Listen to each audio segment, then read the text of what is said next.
Yep, what's going on, guys? This is Anthony with themovieblog.com, and I'm back here with another video. This time we're here with the movie news, our weekly news recap of movie news. There's a lot of buzz surrounding Disney lately. After dominating headlines with announcements and trailers coming out of Star Wars Celebration from Lucasfilm, we're getting some Marvel news. Kevin Feige is busy promoting the new Ms. Marvel MCU show. Kevin is surprising fans during a virtual press conference by sharing that an Avengers con, which is something that's seen in the first episode, could be very possible in the near future. Our very own E-Man reported the news on Twitter that the virtual press conference had an appearance by Kevin Feige, and he just said that an Avengers Con event similar to Star Wars Celebration could be very possible in the future. Star Wars Celebration is a very popular event with fans attending in large numbers to the annual show. For years, Marvel has been a heavy presence at conventions like the San Diego Comic-Con and the New York Comic-Con. The company is not as large of a presence at those shows lately, and Marvel has been primarily sticking to Disney events like D23. An Avengers Con, managed by Marvel specifically for their properties, is a new and exciting prospect. This isn't confirmation that they will definitely organize such a convention, but it does sound really likely. The announcement from Feige will definitely be taken seriously with me and the rest of the MCU fan base. I'll let you know if any other cool news comes out of this Ms. Marvel panel. Anyway, that's all I have for this one. As usual, if you guys like these updates and you want to see more, make sure you like and subscribe. Otherwise, I'm gonna check you guys later. Peace. Fast X is continuing to add to its massive cast, and we're learning that actor Scott Eastwood is returning to the franchise. Scott plays the character Little Nobody and first made his debut in The Fate of the Furious. Cinema Blend is reporting that Scott Eastwood casting news as follows. Many of your favorites will be back for the penultimate story, Fast and Furious 10, aka Fast X, including someone who skipped out on last year's F9. Folks, Scott Eastwood's Little Nobody is back in play for this upcoming movie. Having been introduced in 2017 to The Fate of the Furious as a government agent who was working closely with Kurt Russell's Mr. Nobody, Little Nobody aided the Fast and Furious protagonists in their conflict against Charlize Theron's Cypher. This is remarkable news considering the number of actors already associated with the film. Fast X is welcoming newcomers Jason Momoa, who's playing a villain, Daniela Melchior, Brie Larson, and Alan Ritchson. We also have returning cast members Vin Diesel, Michelle Rodriguez, John Cena, Sung Kang, Lucas Black, Cardi B, Bow Wow, Tyrese Gibson, Helen Mirren, Ludacris, Michael Rooker, and more. Again, this is really exciting news. I'm curious to see who's going to be added after this. That's all I have for this one. As usual, if you guys like these updates, please hit that like and subscribe button. Otherwise, I'm going to check you guys later. Peace. So today we're getting a look at the new Black Manta costume, which is on full display at a convention. The new costume is for the upcoming release of Aquaman and the Lost Kingdom, which will release in theaters on March 17th, 2023. These photos give us a great look at the new costume and some of the weapons embedded in the suit. The photos come from the Twitter page of Hip Hop Gamer and give us a great look at this new upgraded costume. Get ready. Yahya Abdul-Mateen II will reprise his role as David Kane, aka Black Manta. Black Manta fans were left disappointed about the cancellation of the spin-off series, The Trench, and we're also learning that the canceled series was primarily a story featuring Yahya Abdul-Mateen as the lead character. That announcement came from director James Wan in an Instagram post. Black Manta, played by the talented and badass Yahya, and his ship/tech inspired by the aesthetic of the Silver Age and New 52, thank you Ivan Rice. Months and months of meticulous detailing were spent on costume and production designs. He also wrote, "I'll let you in on a little secret. The canceled Trench spinoff movie was really going to be a secret Black Manta movie." That hurts. Hopefully some of that work carried over into Aquaman and the Lost Kingdom. Anyway, that's all I have for this one. As usual, if you guys like these updates, you want to see more, please hit that like and subscribe button. I need you guys to do that, please. Otherwise, I'm gonna check you guys later. Peace.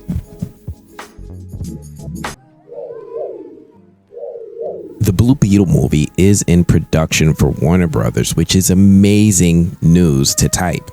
The Blue Beetle should be a familiar name for fans of the Justice League, as the original Blue Beetle, Ted Kord, was a longtime member. The 20-year-old Cobra Kai actor Xolo Maridena will be portraying the second iteration of the character, Jaime Reyes.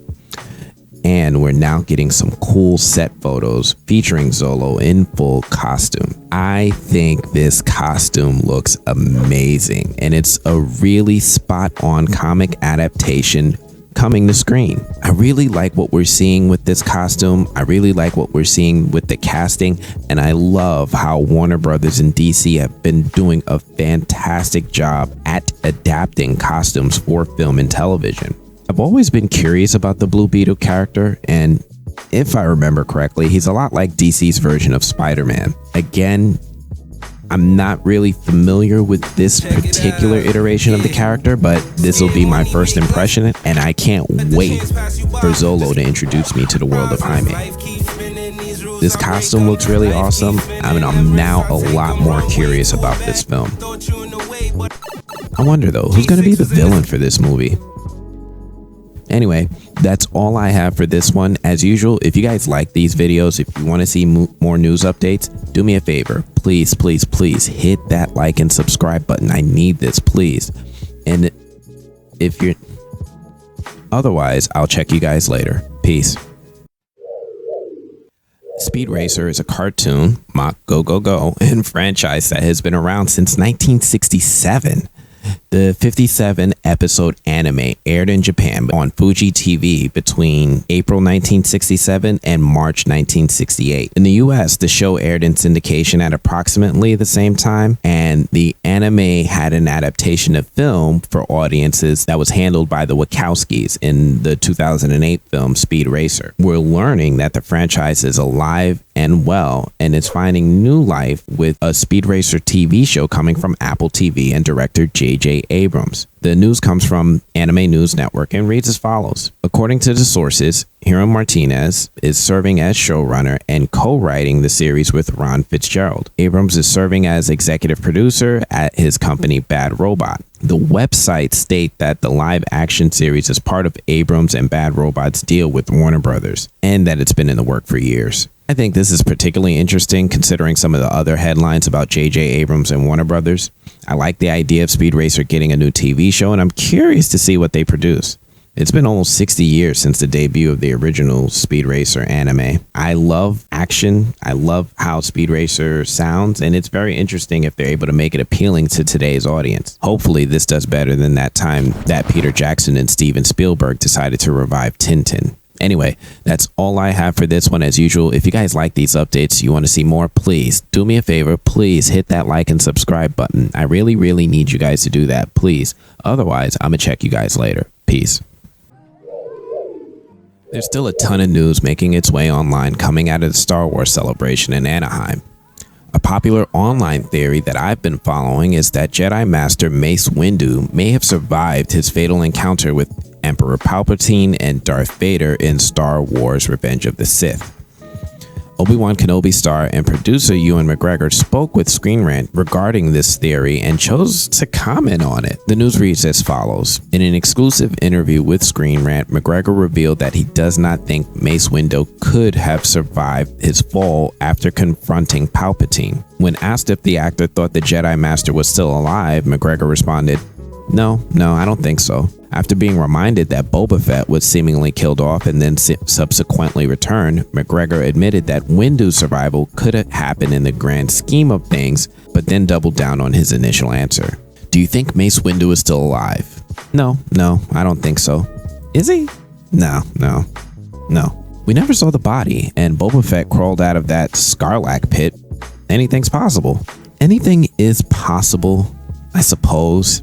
It's not for me to say, really. I can be cheating someone out of a sequel. No, I don't think so. I think he went out that window and it was a long way up.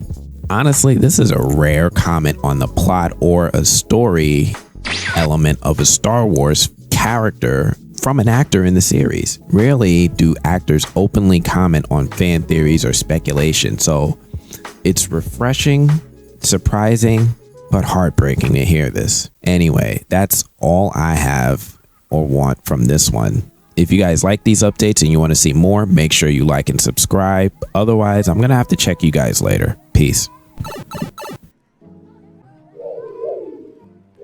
James Earl Jones is one of the most celebrated actors of our time. He's famous for providing brilliant on-screen performances and also has a healthy career in voice acting.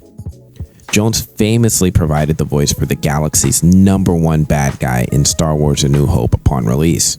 Criminally, he was not credited for his role until later. Although there's no formal announcement from Disney, CNN is actually reporting that James Earl Jones is actually reprising his role.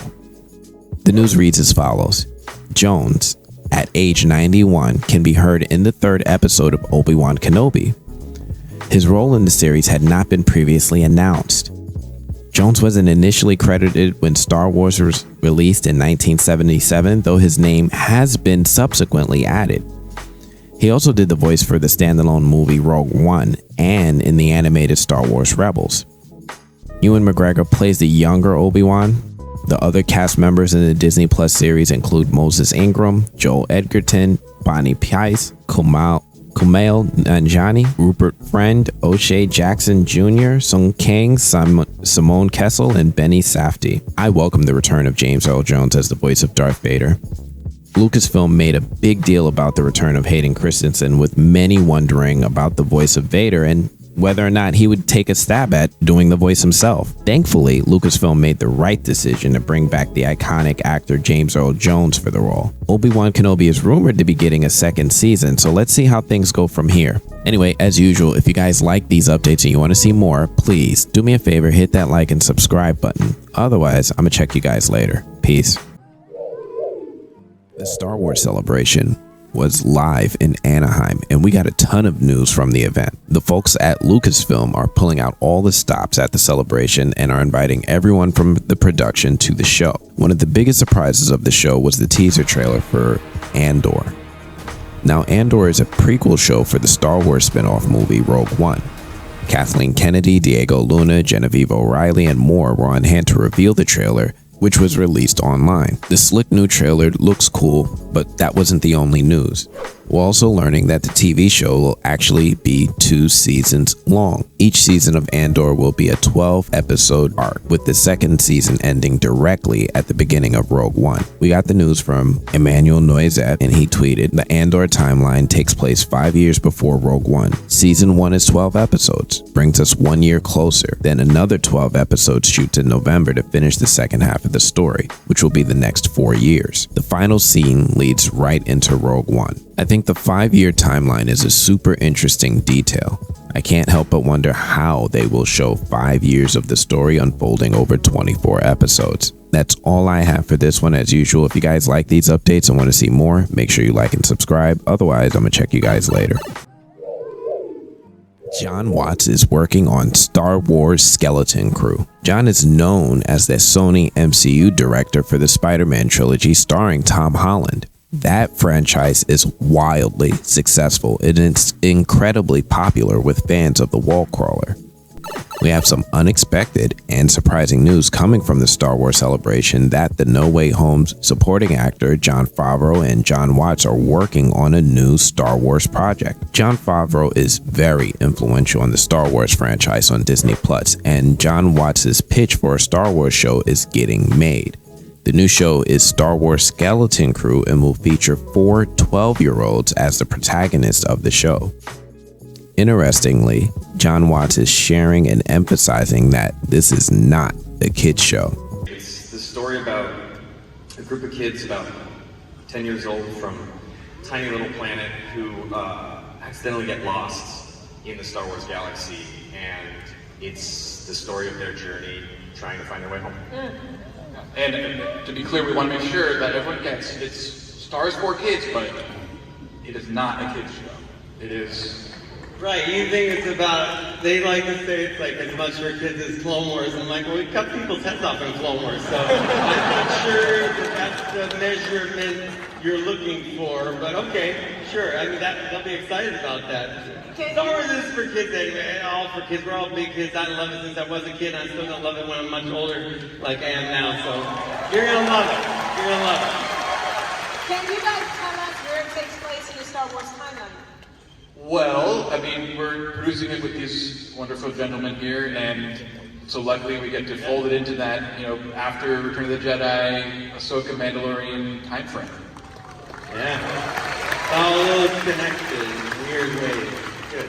Is this mysterious enough? Are we being mysterious I enough? think so. It's good. Yeah, it's a good level of mystery. It's farther off. John, would you like to expand the storytelling in the Star Wars universe? Oh, for us? Yeah. There's a lot of Johns. Which John? There's a lot of them. He's happy to me. So.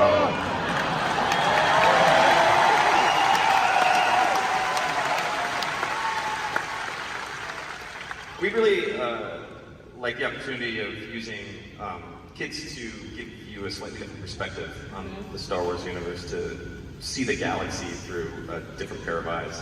Okay. That's been really fun for us to explore. And we Other start John, mission- do you want Oh yeah, other John, Other happy? John? Yeah. Do you want to say something? Do you want to say anything? Well, what's it called? That's what I want to know. Well, You want to do it, Ford? Ford, you do it. You tell him. Okay, it's going to be called Star Wars Skeleton Crew.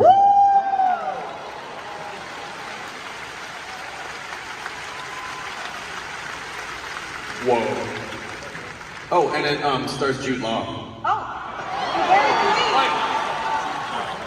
you buried the lead, guys. That's pretty cool, It right? stars who again? Jude Law. There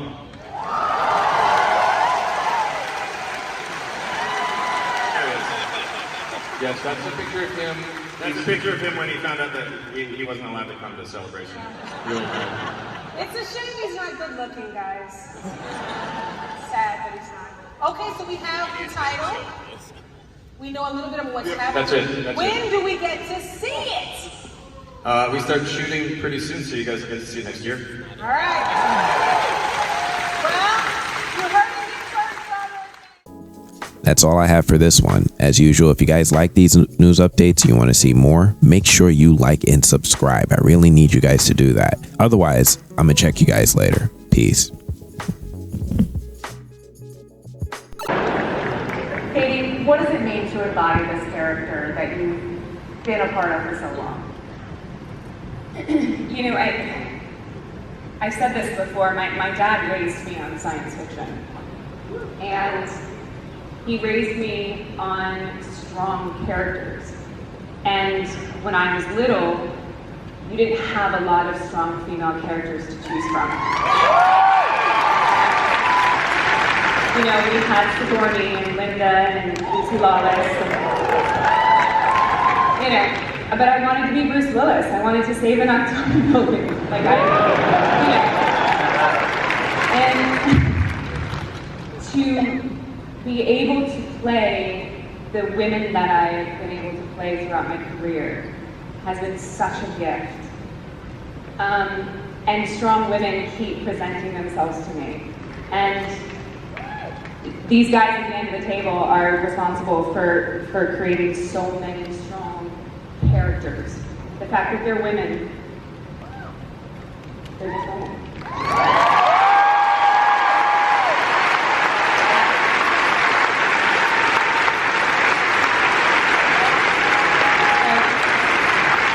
To be able to start with her 10 years ago and the fact that they trusted me to take her into live action is I'm still pinching myself. So, and the fact that you guys love her, flaws and all, means the world. So, thank you. You're in for a treat.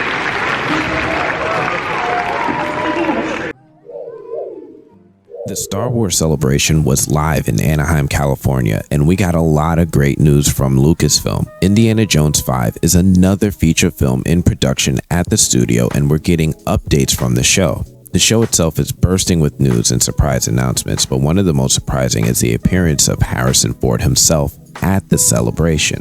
While on stage, Harrison Ford was treated to a live orchestra rendition of the Indiana Jones theme song being conducted by John Williams himself. After entering to a loud applause, Harrison Ford announced the release date for the new movie, Indiana Jones 5.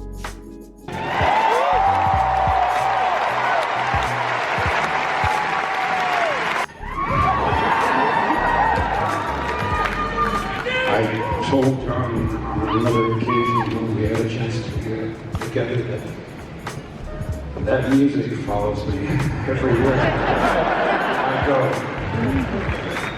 And you know what? I'm happy about it.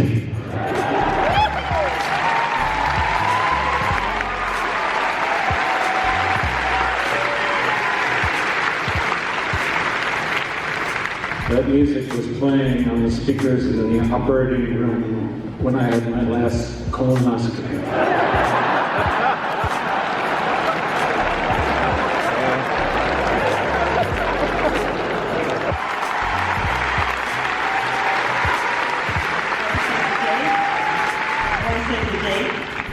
Say the date. The date? Oh, the date. The date, if I remember correctly, is June 30th, 2023.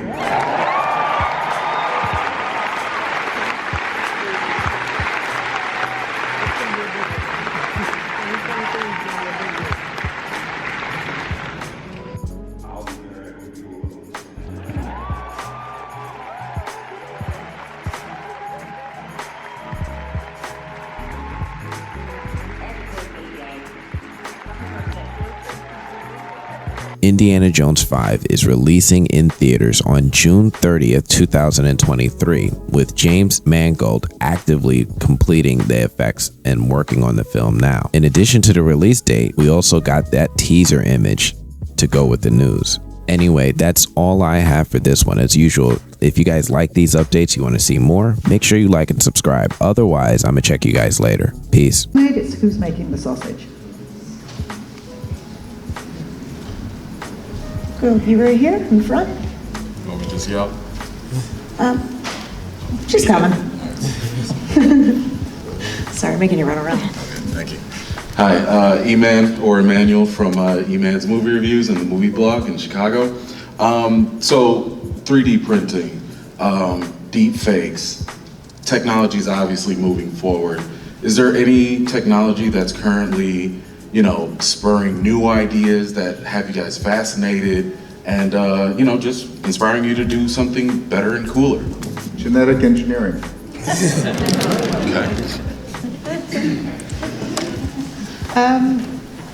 Want me to go?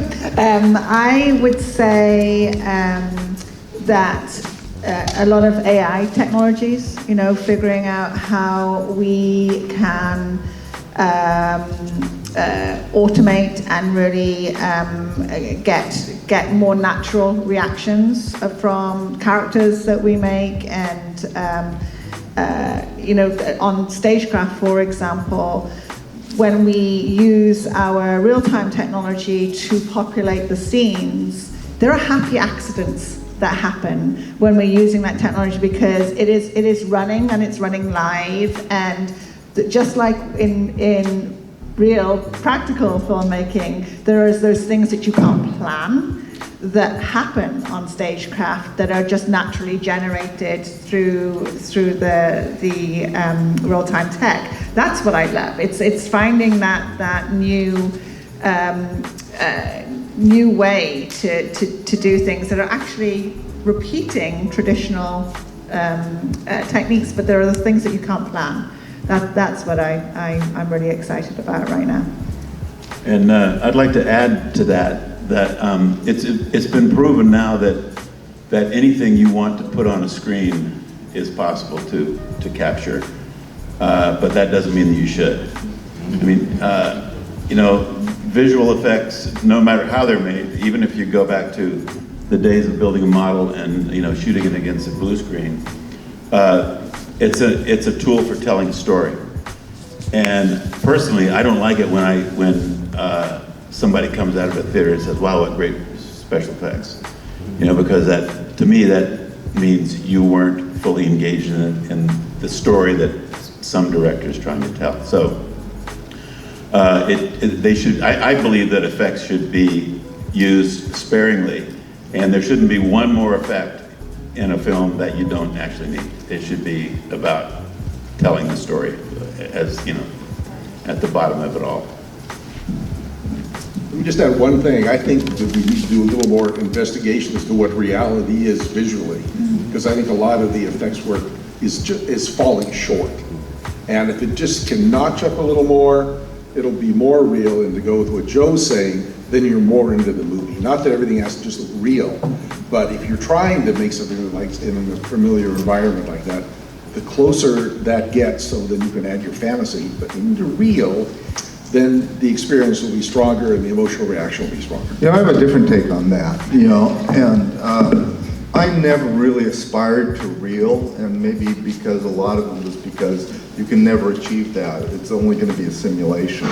So to use the imaginative process and be theatrical and make things hyper-real, because you're in a dream.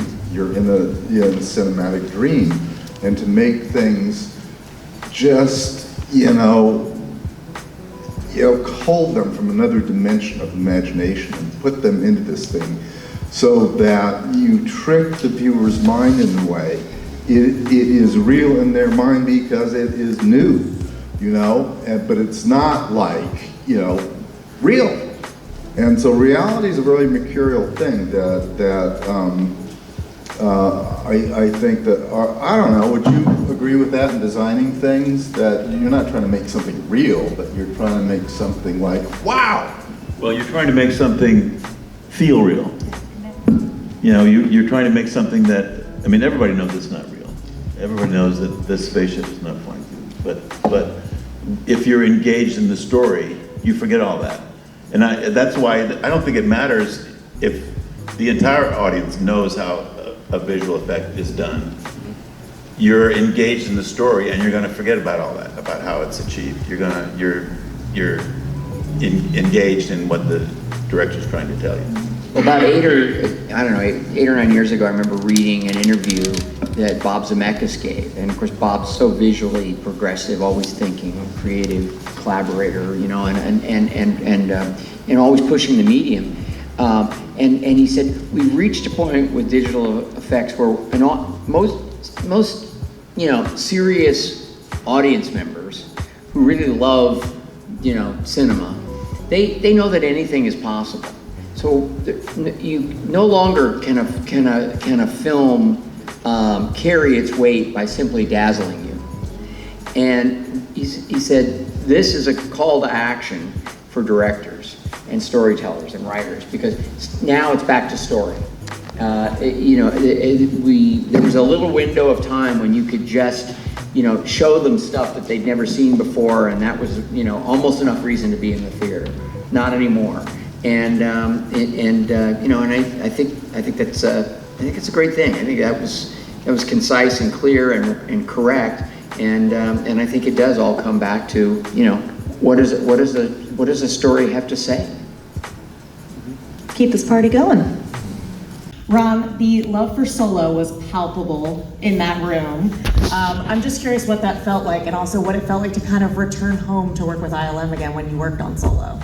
Well, returning with ILM was, of course, great. Rob Redhouse, fantastic, but then I have a lot of confidence in any relationship with ILM, and also with special effects. Although it was exciting to see that some of the breakthrough ideas in sort of technology were beginning to present themselves. They started on Xolo. And they did start on Xolo, and so that was fun to see and to apply and be a part of.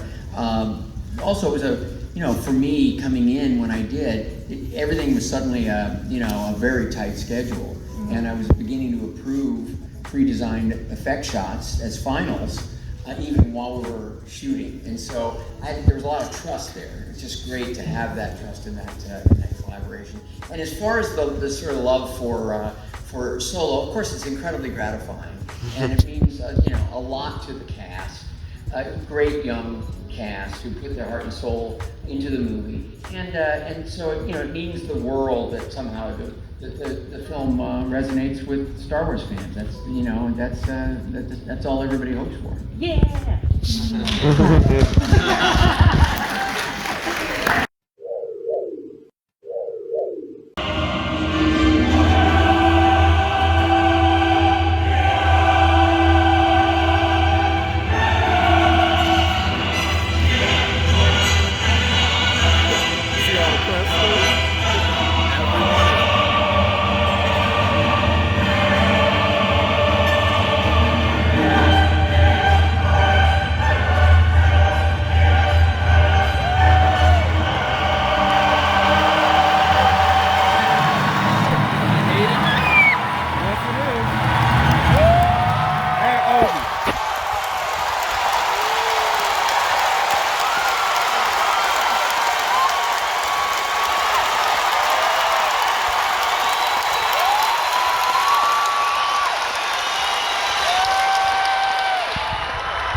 Check it out, yeah. Scared money, make less of it. Don't ever let the chance pass you by. Just keep your eye up on the prizes. Life keeps spinning, these rules I break them. Life keeps spinning, them risks I take them. Run way to a bag, nigga thought you in the way, but I flew by. That G6 was in the sky.